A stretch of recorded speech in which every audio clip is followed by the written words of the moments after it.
अब आपको क्या लगता है कि ऑपरेशन सिंदूर के बाद में पाकिस्तान सुधरेगा या नहीं सुधरेगा? देखिए, पाकिस्तान जो ये कार्रवाई कर रहा है, उग्रवादी और टेररिज़्म कर रहा है, वो आज से नहीं, जब से पाकिस्तान का जन्म हुआ 1947 में, तब से पाकिस्तान ये कार्रवाई कर रहा है।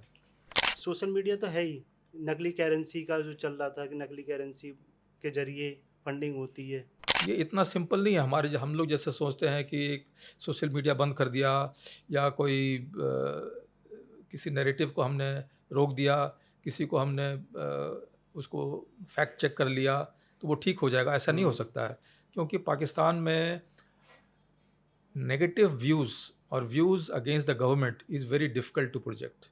जो पाकिस्तान का सोशल मीडिया से ऊपर निकल के बात कीजिए। जब ऑप सिंदूर हुआ, तो पाकिस्तान बढ़-चढ़ के, जैसे आप बोल रहे हैं कि भई हमने भी भारत में बहुत बर्बादी किया। हाँ। लेकिन जो लोग जानकारी रखते हैं इस चीज़ों की, वो सब जानते थे, वो सब देख रहे थे।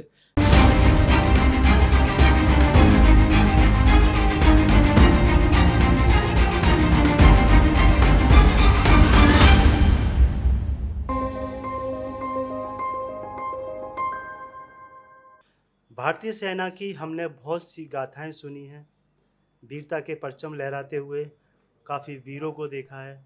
एक ऐसे ही वीर और ऐसे ही सेना के सेवक, भारतीय सेवक लेफ्टिनेंट शांतनु दयाल जी हम मेरे साथ इस समय मौजूद हैं। बहुत-बहुत स्वागत है सर आपका। धन्यवाद। सर, जो अभी जितने ऑपरेशन चले, ऑपरेशन सिंदूर अभी भी बरकरार है और अब आपको क्या लगता है कि ऑपरेशन सिंदूर के बाद में पाकिस्तान सुधरेगा या नहीं सुधरेगा? देखिए, पाकिस्तान जो ये कार्रवाई कर रहा है, उग्रवादी और टेररिज़्म कर रहा है, वो आज से नहीं, जब से पाकिस्तान का जन्म हुआ 1947 में, तब से पाकिस्तान ये कार्रवाई कर रहा है। और ये कार्रवाई सिर्फ़ टेररिज़्म मात्र से देखने की ज़रूरत नहीं है। पाकिस्तान के ये खून के अंदर इस तरह की कार्रवाई करने की आदत है। और कोई एक ऑपरेशन से पाकिस्तान सुधर जाएगा, ऐसा सोचना मेरे ख़्याल से ठीक नहीं होगा। क्योंकि इसके पहले भी कई ऑपरेशन किए गए। 1965, 71, 99 काउंटर टेररिज़्म ऑपरेशन जे.एन.के में इतने सालों चल रहा है। लेकिन बावजूद इसके पाकिस्तान में कोई चेंज नहीं आया है। जब पाकिस्तान को चोट पहुँचती है, जब भारत उसके ऊपर ऑपरेशन करता है, तो कुछ दिन के लिए ऐसा लगता है, प्रतीत होता है कि पाकिस्तान शायद सुधर गया है, शायद वो अपनी कार्रवाई को कम करेगा या बंद करेगा। लेकिन ये बात समझना ज़रूरी है कि पाकिस्तान का वजूद, पाकिस्तान का very existence depends on anti India and usurping और कैप्चरिंग जे.एन.के। ये उनके वजूद का एक बहुत इम्पोर्टेंट स्तंभ है। इसके बिना पाकिस्तान सर्वाइव नहीं कर सकता। Let me explain this. मैं इसको समझाना चाहूँगा पहले हाँ जी। 1 मिनट में। देखिए, जब पाकिस्तान का जन्म हुआ, तो पाकिस्तान का बँटवारा हुआ, कोई लड़ाई करके बँटवारा नहीं हुआ। हुँ। ये एग्रीमेंट के साथ। और जो इलाका ब्रिटिश साम्राज्य और ब्रिटिश गवर्नमेंट ने डिवाइड किया, वो इलाका दे दिया गया उनको। उसके एग्रीमेंट के अनुसार जो प्रिंसली स्टेट्स थे, उनका जो विलय होना था, चाहे इंडिया के साथ, चाहे पाकिस्तान के साथ, same rule applied to all the princely state, 500 plus princely states. सभी प्रिंसली स्टेट ने 2-3 को छोड़ करके हुँ। इंडिया के साथ विलय होना काबिल किया। हुँ। 2-3 स्टेट बच गए थे, जिसमें जूनागढ़ है, जिसमें हैदराबाद है और इसमें हैदराबाद। जम्मू एंड कश्मीर। जूनागढ़, हैदराबाद की बात मैं अभी इसमें नहीं करूँगा। जम्मू एंड कश्मीर के महाराजा उस समय हरि सिंह ने, उन्होंने डिसाइड किया कि वो कुछ समय और चाहिए उनको।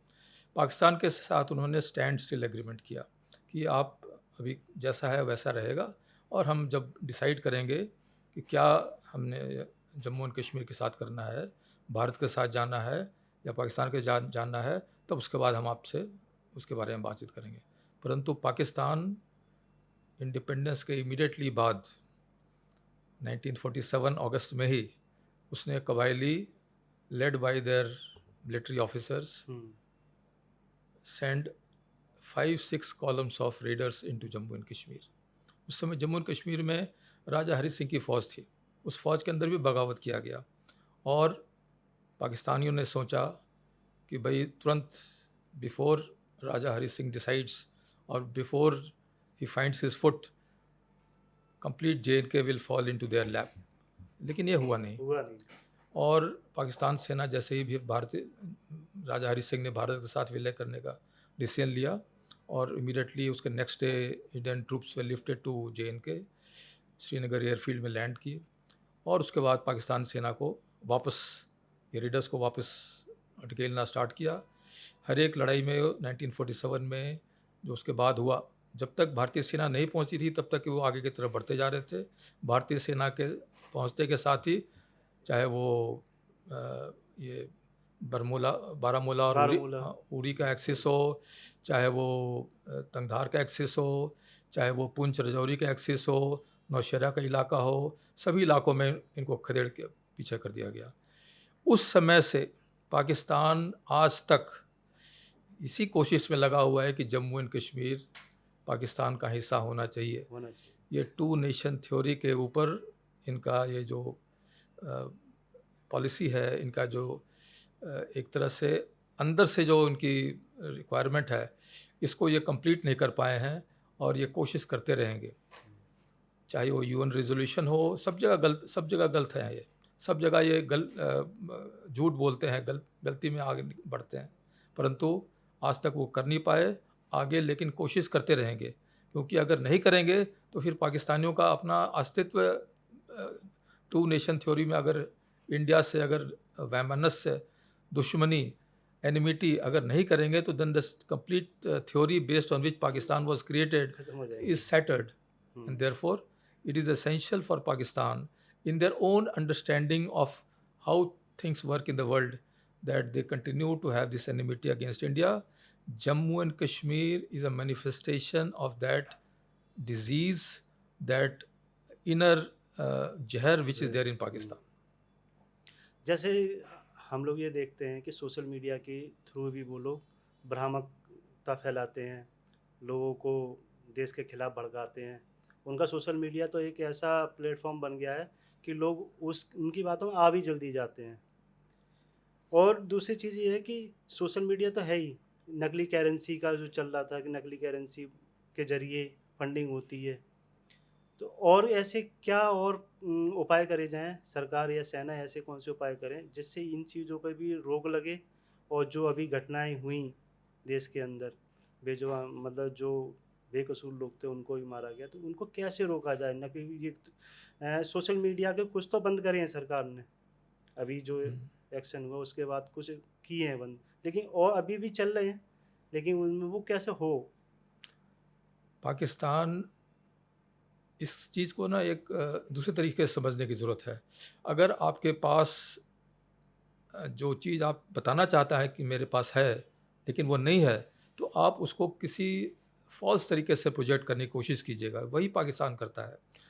चूँकि उसके पास वो ताकत नहीं है, चूँकि उसके पास वो राइट नहीं है, चूँकि उसके पास वो सत्य नहीं है, ट्रूथ नहीं है, उसके पास वो अथॉरिटी नहीं है जिसके आधार पर whatever Pakistan has been claiming वो मिल सके उसको, इसलिए वो झूठ फैलाने की कोशिश करता है। परंतु ये इतना सिंपल नहीं है। हम लोग जैसे सोचते हैं कि सोशल मीडिया बंद कर दिया या कोई किसी नैरेटिव को हमने रोक दिया, किसी को हमने उसको फैक्ट चेक कर लिया तो वो ठीक हो जाएगा, ऐसा नहीं हो सकता है। क्योंकि पाकिस्तान में नेगेटिव व्यूज़ और views against the government is very difficult to project. Pakistan के अंदर, पाकिस्तान में रहने वाले लोग के लिए, बावजूद इसके कि वो जानते हैं कि कई चीज़ें वो जो बोल रहे हैं या जो सुन रहे हैं वो गलत है, लेकिन वो बोल नहीं सकते क्योंकि इसी नैरेटिव पर ये पूरा का पूरा Pakistan has been created. Everything is dependent on their toeing the government line. जो सरकार बोलती है उसी सरकार के बोलने के आधार पर, उसी लाइन पर पूरी जनता, पूरे सोशल मीडिया उसी लाइन पर कार्रवाई करती है। कुछ लोग हैं आजकल उन्होंने अलग व्यू लेना शुरू किया है, पर ज़्यादातर जो ऐसे लोग हैं जिन्होंने अलग व्यू लेना शुरू किया है वो देश के बाहर हैं, वो देश के दूसरे यूएसए में, हाँ, कनाडा में, यूरोप में रहते हैं और वहाँ से अलग व्यूज़ देते हैं। लेकिन उनको रोकने के लिए पाकिस्तान उनके ऊपर उनके सोशल मीडिया को बैन करके रखता है, रोक करके रखता है। लेकिन किसी न किसी तरह आजकल के ज़माने में वो बात आ रही है। इसीलिए धीरे-धीरे पाकिस्तान के अंदर वो डिसकंटेंट ग्रो कर रहा है, बढ़ रहा है। बढ़ रहा है। पॉलिटिकल इश्यूज़ आपको पता है, जो पीटीआई पार्टी है और जो पीपीपी और मेन रूलिंग पार्टी है, इनके बीच में भी जो डिवीज़न है, इनके बीच में भी जो खाई अपोजिशन है, गहरी है। खाई है, इसका इसको बढ़ाने में ये सोशल मीडिया का भी असर है, काफ़ी असर है। तो सोशल मीडिया को पाकिस्तान यूज़ करता है, ये सच बात है। जिस प्रकार से झूठ को फैलाने में यूज़ करता है, ये भी सच बात है और हम उसको पूरी तरह नहीं रोक पाते हैं, ये भी सच बात है। लेकिन पाकिस्तान के अंदर न सिर्फ सोशल मीडिया, बट उनके जिस तरह से उनका एजुकेशन है, जिस तरह से उनकी अपब्रिंगिंग है, वो एक ही तरह से सोचते हैं। उनका रिलीजियस बैकग्राउंड के कारण वो कोई और तरीके से सोच नहीं सकते। आज के दिन करीबन 2.5 करोड़ बच्चे उनके स्कूल के बाहर हैं, स्कूल नहीं जाते हैं वो, मदरसों में पढ़ते हैं ज़्यादातर। मदरसों से भी बाहर हैं। अच्छा। कुछ बच्चे मदरसे में जाते हैं, कुछ बच्चे अच्छे स्कूलों में जाते हैं और कुछ बच्चे कोई स्कूल में नहीं जाते हैं। 2.5 करोड़ की संख्या बता रहा हूँ, ये पाकिस्तान के ही न्यूज़ चैनल से मैंने सुना है कि उनके 2.5 करोड़ बच्चे स्कूल ही नहीं जाते हैं। अब ऐसे लोगों को जो स्कूल ही नहीं जाते हैं या मदरसा में पढ़ते हैं, तो वैसे बच्चों को एक बार जो बता दिया जाए उसी पर वो विश्वास करते हैं। उनके पास वो वर्ल्ड व्यू नहीं है, उनके पास ये सोचने की क्षमता नहीं है कि दुनिया में और क्या हो रहा है, कैसी कितना कितने हाँ, तरीके क्या से चल दुनिया बढ़ रहा है, रहा है। कैसे बढ़ रहा है, क्या तो सोशल इसलिए मीडिया वो क्रिटिकली किसी चीज़ को एनालाइज़ नहीं कर सकते हैं। वो किसी चीज़ के बारे में बहुत सटीक तरीके से नहीं सोच सकते हैं। इसलिए जो उनका झूठ चलता है, उनके सरकार का चलाया हुआ जो नैरेटिव चलता है, वो हमेशा चलते रहता है। हमेशा चलता हुँ, रहता है। पर मैं वही एजुकेशन की बात है, आप पढ़े हुँ। लिखे हैं तो आप उन चीज़ को, उन तथ्यों में पहुँचोगे, सच्चाई यस, क्या है, या गलत क्या है, झूठ क्या है, सच क्या है। बिल्कुल, बिल्कुल, तो वही है, अब मदरसों में पढ़ोगे तो यही होने वाला है। बिल्कुल। अच्छा सर, एक चीज़ और, ऑपरेशन सिंदूर के बाद में सबको पता लगा कि देश हमारा बहुत ज़्यादा मजबूत है। उन लोगों को भी पता लगा जो देश के विरोधी थे, वो भी अब सरकार की तरफ से बोलने लगे हैं। तो अब जो रणनीति चल रही है वैश्विक तौर पे और इन अंतर्राष्ट्रीय स्तर पे, चीन और अमेरिका पाकिस्तान के फुल समर्थन कर रहे हैं। तो आपको क्या लगता है कि भारत को उससे कोई थ्रेट है? देखिए, पहली बात तो आपने बताया कि कई कई लोगों को पता चला कि भारत बहुत मजबूत है। कई लोगों को जो जो इस संबंध में जानकारी रखते हैं, उनको हमेशा से पता था। भारत सचमुच में बहुत दिनों से, बहुत सालों से, दशकों से काफ़ी मजबूत है। मजबूत। 1971 में आज की बात क्या, आज से 50 साल पहले की बात कर रहा हूँ, जबकि पूरा सेकेंड वर्ल्ड वॉर के बाद सबसे बड़ा सरेंडर भारत ने करवाया था पाकिस्तान का, देश को तोड़ दिया था। 96,000 सैनिकों को। तो उस समय से इतना मजबूत है। तो ये करना कि कई लोग हमारे देश में अगर ये विश्वास नहीं करते हैं, तो मैं नहीं समझता कि क्या क्या कारण है वो विश्वास नहीं करते हैं। हर एक समय में, हर एक युद्ध में, हर एक जगह पर, और जैसा कि आपको पता होगा पाकिस्तान हर एक युद्ध में भारत से हारा है।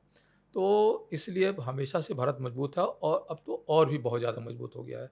अब पाकिस्तान या किसी और देश को, भारत को दबा के रखना बहुत मुश्किल है।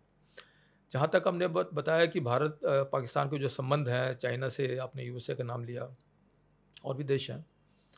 ये जो इंटरनेशनल रिलेशंस होते हैं, ये अपने हर एक देश अपने अपने इंटरेस्ट के अनुसार करता है। उसके जो नेशनल इंटरेस्ट हैं, स्ट्रेटेजिक इंटरेस्ट हैं, उस इंटरेस्ट के अनुसार वो अपनी कार्रवाई करता है। चाइना के इंटरेस्ट्स, इकोनॉमिक इंटरेस्ट खासकर, खास। चाइना पाकिस्तान इकोनॉमिक कॉरिडोर में उसने काफ़ी इन्वेस्टमेंट किया। बीआरआई प्रोजेक्ट में पूरी दुनिया में काफ़ी जगह इन्वेस्टमेंट किया था। बेसिकली इकोनॉमिक प्रोजेक्ट था, इकोनॉमिक इन्वेस्टमेंट था, जिसमें चाइना वाज होपिंग कि काफ़ी रिटर्न्स मिलेगा, लेकिन वो रिटर्न्स पाकिस्तान से नहीं आ रहा है। So there is a little bit of खटास जो आती है ना, खटास आ गई है हाँ। उस प्रोजेक्ट में, और ये ऑपरेशन सिंदूर के दौरान जो और भी उनके ज़्यादा हो गया है। और बट लेट ज़्यादा। मी कंप्लीट दिस हाँ। Point. As far as USA is concerned, USA is also a world power. It will do actions as per its own interests. जब ये अफ़गानिस्तान में यूएसए था, it required Pakistan for its support basis. उसके रसद पानी को अफ़गानिस्तान में पहुंचाने के लिए। इसीलिए वो पाकिस्तान के साथ चल रहा था। एक बार जब अफ़गानिस्तान का काम ख़त्म हो गया, तो पाकिस्तान के प्रेसिडेंट ने तो यूएसए के प्रेसिडेंट ने पाकिस्तान के उस समय के जो प्राइम मिनिस्टर थे इमरान खान, उससे तो बात भी नहीं किया था। इतने साल तक इमरान खान घूमते रहे कि मेरे से एक बार बातचीत हो जाए, बात भी नहीं किया था। बात भी अभी शायद फिर से ज़रूरत पड़ रहा है यूएसए को, क्योंकि ईरान में कुछ कार्रवाई करनी है, हो सकता है और भी आसपास में कहीं कार्रवाई करनी पड़ी।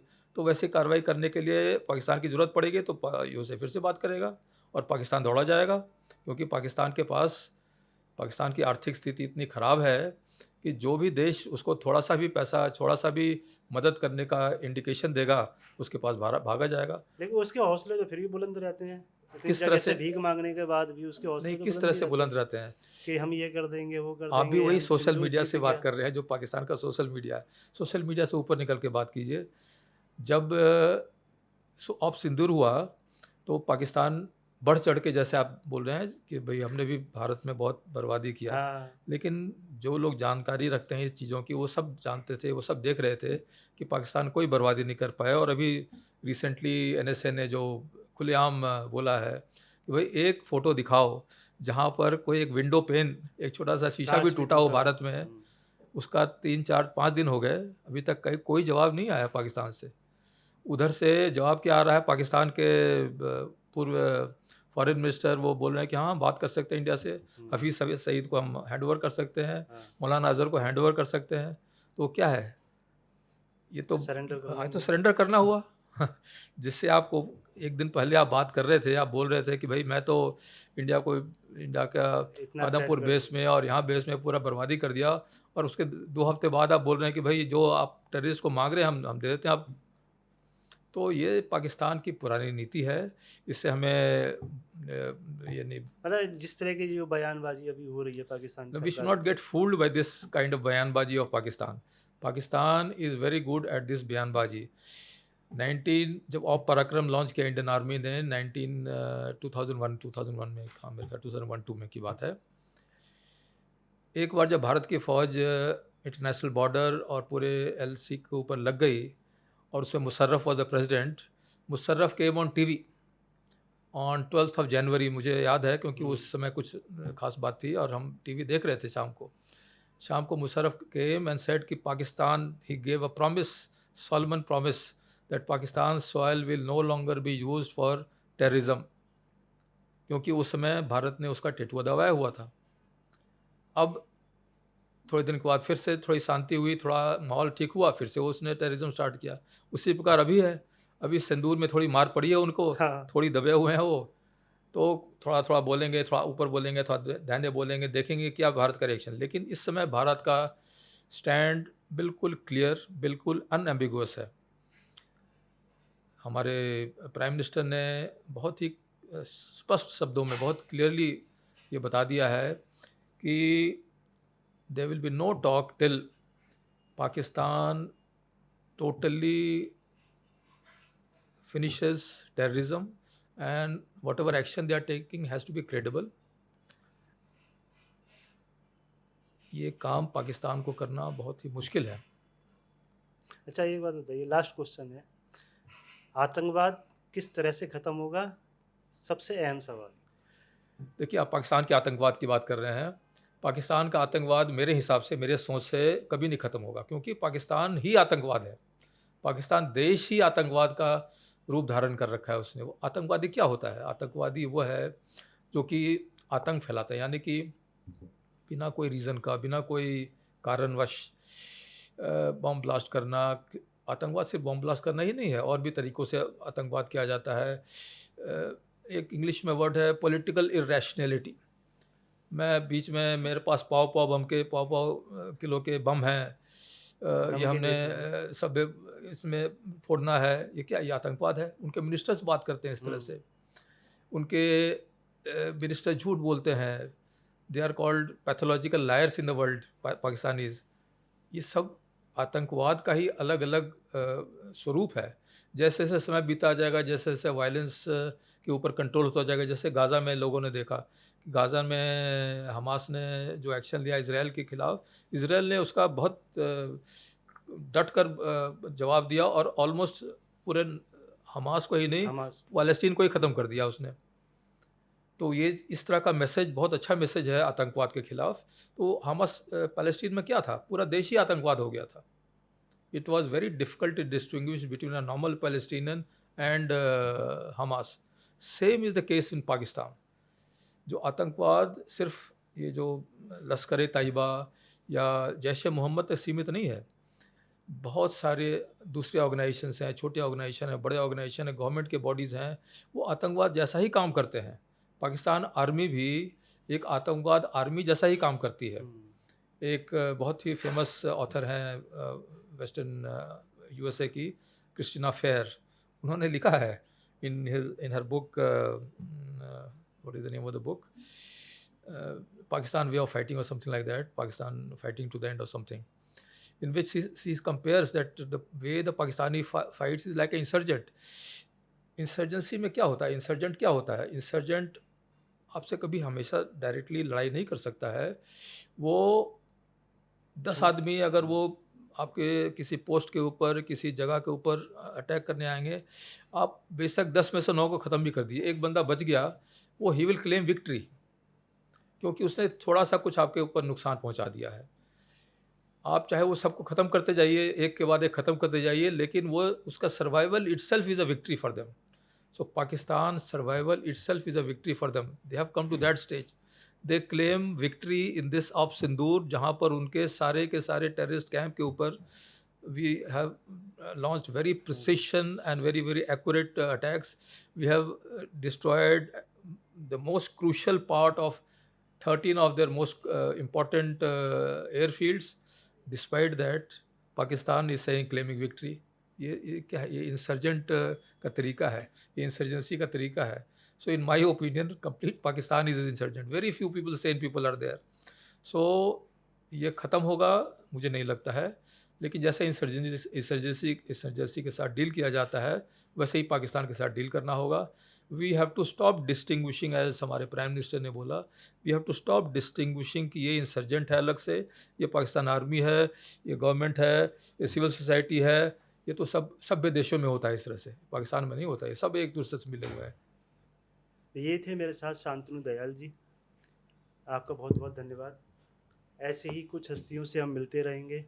आप देखते रहिए the first witness. Thank you, धन्यवाद, ऑल द बेस्ट।